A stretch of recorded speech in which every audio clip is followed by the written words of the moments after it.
Now, what's up with the worm in Mezcal? You're always going to find a worm at the bottom of your bottle of Mezcal. Hey everyone, there is a comment section down below, which we welcome you. If you have any questions as I'm going through all of this, just ask whatever you want to ask and we will be able to get back to you. So don't hesitate to do that. Brad Japhe here with Flaviar. We're here with incredible mezcals from the Oaxaca region of Mexico. And we're just gonna take a brief little history of 500-600 years of distillation down in this part of the world. Of course, mezcal has to come from Mexico, and most of it, about 90% of it, comes from this one state of Oaxaca. So mezcal, very broadly speaking, is a distilled spirit that comes from agave.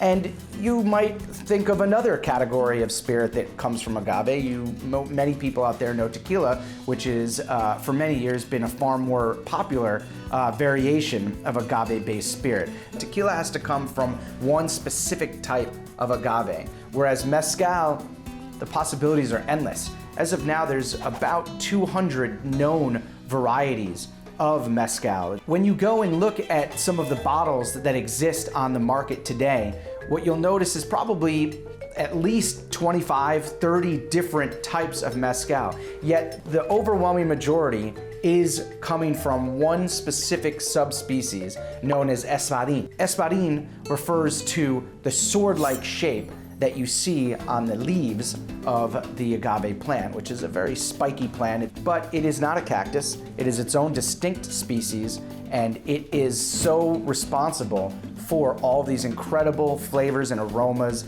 and everything that we associate with the beautiful mezcals on the shelf. So they have these distilleries. They're not even called distilleries in and around Oaxaca. They're called palenques, and they're really just kind of very rudimentary farms. What they do to mill it in many of these palenques is they use a big stone called a tahona, and they attach it to a horse, to a donkey, who drags it around in a circle, and that's the milling process. You are very, very unlikely to see that in the world of tequila. Now, what's up with the worm in Mezcal?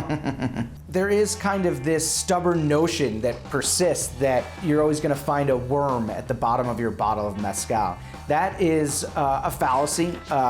You'd be very, very hard pressed, in fact, to find any Mezcal that on the shelf today that has a worm in the bottle. The association stems back to is that there are these specific species of worms that eat and feed off of the agave heart. So sometimes in the past, to kind of connect to that sort of authenticity of giving you this sense of provenance and terroir, this is where this stuff comes from, you would find worms that would exist in the bottle. This is not something that is seen in modern mezcal today.